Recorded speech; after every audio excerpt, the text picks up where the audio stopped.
Assalamualaikum warahmatullahi wabarakatuh. Nama saya Nurul Kamalia. Saya dari kelas D mata kuliah Metodologi Studi Islam, jurusan Pendidikan Bahasa Arab semester 4. Baiklah, pada kesempatan hari ini saya akan menjawab soal-soal ujian tengah semester yang sudah diberikan oleh Ibu dosen.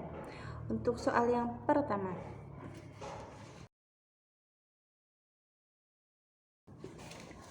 jadi, studi Islam sebagai pengetahuan dan ajaran bagi pemeluknya sudah dimulai sejak zaman Nabi Muhammad SAW diutus menjadi Rasul. Kemudian, studi Islam dalam bentuk metodologi muncul pada tahun 50 sampai 150 Hijriah atau 670 sampai 767 Masehi yang merupakan awal munculnya mazhab-mazhab. Pada masa inilah ilmu-ilmu keislaman mulai dikaji dengan pendekatan secara metodologi seperti ilmu kalam, ilmu ushul fikih, ilmu hadis, ilmu tafsir, dan ilmu-ilmu agama lainnya.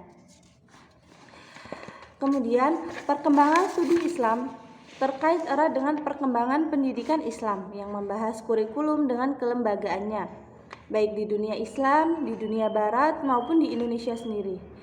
Perkembangan studi Islam di dunia Islam terkenal atau lebih dikenal dengan sebutan Al-Jami'ah yang secara historis dan kelembagaan berkaitan dengan masjid jami atau tempat berkumpul untuk menunaikan ibadah sholat Jumat.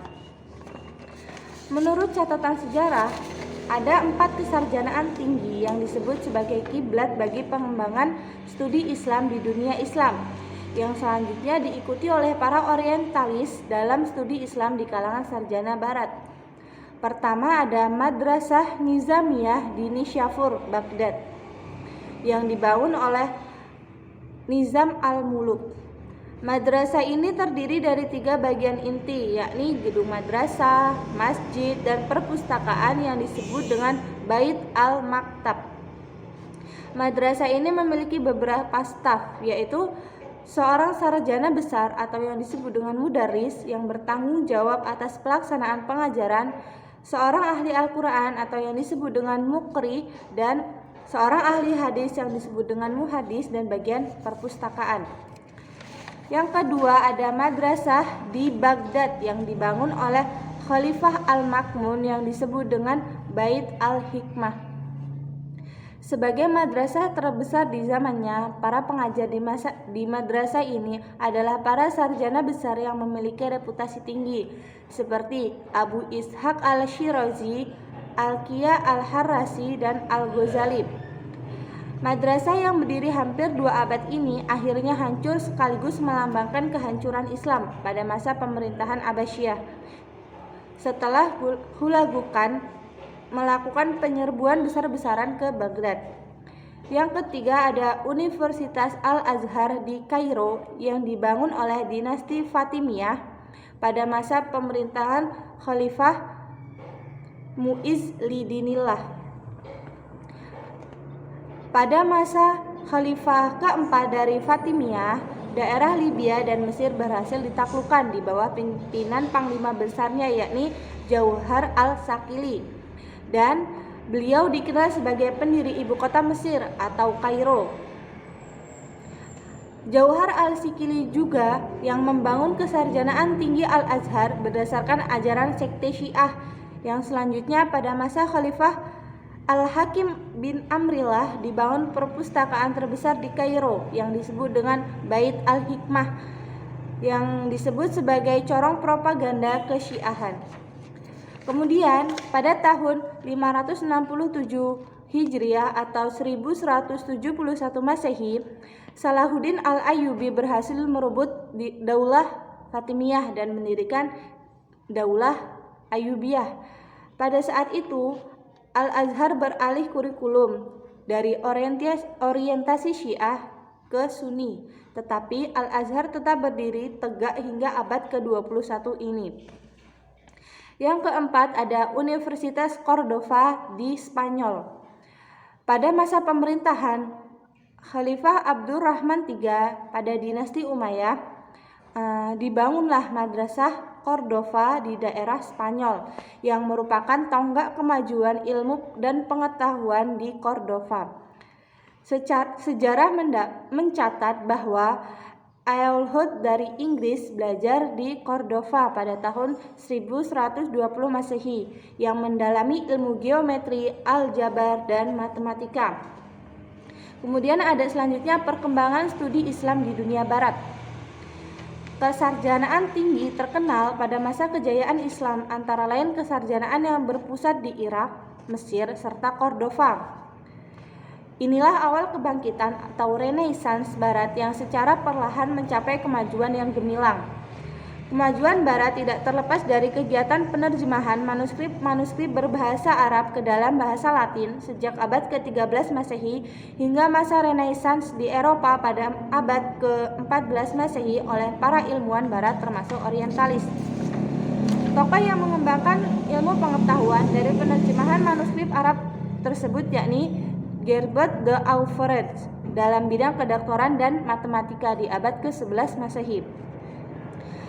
Ada karya Ibnu Sina yang pertama kali diterjemahkan, yakni yang berjudul Canon of Medicine oleh Cromena. Tetapi usaha penerjemahan baru berlangsung secara intensif pada masa pemerintahan Raja Frederick II yang menetap di Palermo, ibu kota Sisilia. Di Palermo, Raja Frederick II mengumpulkan para sarjana Yahudi dan Kristen yang mendalami bahasa Arab untuk kepentingan penerjemahan. Bahkan Frederick II memberikan fasilitas khusus untuk Misael yang menerjemahkan buku karya Ibnu Rushd dan Hermanus Alemanus yang menerjemahkan karya-karya Al-Farabi. Setelah itu, pengetahuan Islam migran ke barat dan dikembangkan oleh para sarjana barat. Karena ilmu pengetahuan Islam telah migran ke barat, ternyata banyak ajaran Islam yang menyimpang dari ajaran sebenarnya karena telah dimasuki oleh paham sekuler. Kemudian para sarjana muslim melakukan pemurnian ilmu pengetahuan, di antaranya Ismail Raji Al-Faruqi, Naqib Al-Atos, Ali Ashraf, Ziauddin Al-Sardar, dan lain-lainnya. Yang selanjutnya yakni perkembangan studi Islam di Indonesia. Perkembangan studi Islam di Indonesia bisa dilihat dari perkembangan lembaga pendidikan, mulai dari sistem langgar, sistem pesantren, sistem pendidikan di kerajaan Islam, hingga munculnya sistem kelas. Di samping pesantren, kesarjanaan tinggi Islam tentu menjadi sebuah lembaga yang paling diminati untuk studi Islam secara komprehensif. Munculnya gagasan pendirian kesarjanaan tinggi Islam seperti IAIN atau STAIN tidak terlepas dari kesadaran kaum muslim yang dilatar belakangi berbagai faktor. Di antaranya yang pertama yakni untuk mengakomodasi kalangan yang tidak memiliki kesempatan melanjutkan pendidikan ke Timur Tengah. Kedua, yakni keinginan untuk mewujudkan lembaga pendidikan Islam sebagai kelanjutan pesantren dan madrasah. Yang ketiga yakni keinginan untuk menyeimbangkan jumlah kaum terpelajar tamatan sekolah sekuler dan tamatan sekolah agama. Kemudian setelah kita mengetahui perkembangan atau pertumbuhan metodologi studi Islam, ternyata mempelajari metode studi Islam itu sangat urgen untuk kita sebagai umat Islam. Urgensi mempelajari metodologi studi Islam diantaranya yang pertama yakni mempelajari Islam adalah kewajiban individu muslim dan muslimah. Sebagaimana kita tahu, agama Islam telah mewajibkan umatnya untuk selalu menuntut ilmu. Hal ini karena ilmu yang dapat membuat seseorang mengamalkan agama dengan benar. Tanpa ilmu, manusia akan tersesat hidupnya. Misalkan, dalam urusan ibadah saja, umat Islam harus memiliki ilmu agama agar bisa menjalankan syariat Islam sesuai dengan yang dicontohkan oleh Rasulullah SAW. Untuk memahami Al-Quran juga, umat Islam memerlukan ilmu seperti ilmu bahasa Arab, ilmu tafsir, ilmu tajwid, dan lain-lainnya. Begitupun dengan metodologi studi Islam, umat Islam harus mempelajarinya agar memahami Islam secara benar, sehingga pengamalannya sesuai dengan ketentuan Allah dan Rasul. Yang kedua, urgensi mempelajari metodologi studi Islam yakni mempelajari Islam adalah kewajiban sepanjang hidup. Menuntut ilmu merupakan kewajiban bagi setiap muslim sejak dilahirkan sampai meninggal. Artinya dalam mempelajari Islam pun harus sama dilakukan dari mulai dilahirkan sampai di liang lahat ataupun harus dilakukan sepanjang hayat.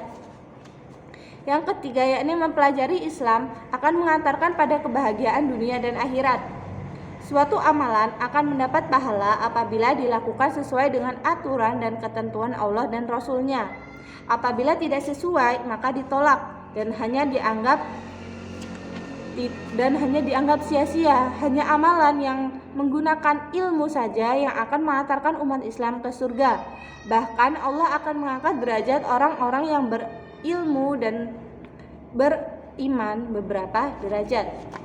Itu tadi penjelasan dari jawaban nomor 1 mengenai latar belakang lahirnya metodologi studi Islam dan urgensi mempelajarinya di masa sekarang. Untuk jawaban nomor 2, jadi Al-Quran dan As-Sunnah sudah cukup menjadi sumber hukum bagi umat Islam. Al-Quran sebagai sumber hukum pertama dan As-Sunnah sebagai sumber hukum kedua. Ini berdasarkan firman Allah surat Al-Maidah ayat 2 yang berbunyi, Al-yawma akmaltu lakum dinakum wa atmamtu alaikum ni'mati wa raditu lakumul Islam madina. Namun dalam konteks sekarang banyak permasalahan-permasalahan yang tidak ditemukan di Al-Quran dan di As-Sunnah. Maka dari itu diperlukan ijtihad para ulama. Namun ini pun tidak sembarangan. Tidak semua ulama bisa berijtihad untuk memutuskan suatu perkara. Ada aturan-aturan tertentunya. Dan ijtihad para ulama ini bisa menghasilkan ijma, qiyas, istishab, istihsan, urf dan lain sebagainya. Di dalam Al-Quran misalnya terdapat perintah sholat dan menunaikan zakat yang terdapat pada Quran surat Al-Baqarah ayat 43 yang berbunyi, wa aqimus sholata wa atuz zakata warka'u ma'ar raki'in. Dalam ayat tersebut jelas Allah memerintahkan sholat dan zakat. Namun dalam ayat tersebut tidak dijelaskan secara rinci sholat yang seperti apa dan zakatnya bagaimana. Kemudian dirinci, perincian tersebut terdapat di dalam hadis yang di dalamnya berisi contoh tentang sholat yang dimaksudkan oleh ayat tersebut. Selanjutnya dalam Al-Quran terdapat petunjuk tentang pengharaman memakan bangkai secara mutlak, yakni dalam surat Al-Maidah ayat 2. Hurrimat alaikumul maitatu waddamu walahmul khinziri wama uhilla li ghairillahi bihi wal munkhaniqatu wal mawqudatu wal mutaraddiyatu wan natihatu wama akala subu'u illa ma zakkaitum. Dalam ayat tersebut secara mutlak Allah melarang memakan bangkai. Namun dalam hadis dikecualikan, yakni kecuali terhadap bangkai ikan dan belalang. Kedua bangkai tersebut halal. Selain itu terdapat pula ketetapan hadis yang menetapkan hukum atau aturan-aturan yang tidak didapati di dalam Al-Quran. Misalnya larangan berpoligami bagi terhadap seorang wanita dengan bibinya, seperti hadis yang artinya tidak boleh seorang mengumpulkan atau memadu seorang wanita dengan ammah atau saudari bapaknya dan seorang wanita dengan khallah atau saudari ibunya. Hadis riwayat Bukhari Muslim. Dan juga larangan mengawini seorang wanita yang bersaudara sepersusuan karena ia dianggap muhrim senasab. Dalam sabdanya kita bisa membaca sesungguhnya Allah telah mengharamkan mengawini seorang karena sepersusuan sebagaimana halnya Allah telah mengharamkannya karena senasab. Hadis riwayat Bukhari dan Muslim. Jadi Al-Quran dan As-Sunnah sebenarnya cukup untuk sumber hukum pertama dan kedua bagi umat Islam. Namun dalam beberapa kondisi memang diperlukan adanya ijtihad dari para ulama untuk menyelesaikan beberapa masalah yang tidak terdapat dalam Al-Quran dan As-Sunnah.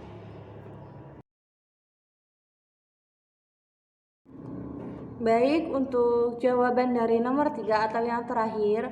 Jadi menurut saya jika saya menemukan adanya orang yang beraliran yang mungkin berbeda dengan saya tidak langsung mengatakan atau mengecap seorang tersebut beraliran sesat. Jadi seharusnya yang kita lakukan jika melihat orang yang berbeda dengan kita adalah mencari tahu apakah aliran tersebut memang benar-benar Islam atau hanya mengatasnamakan Islam.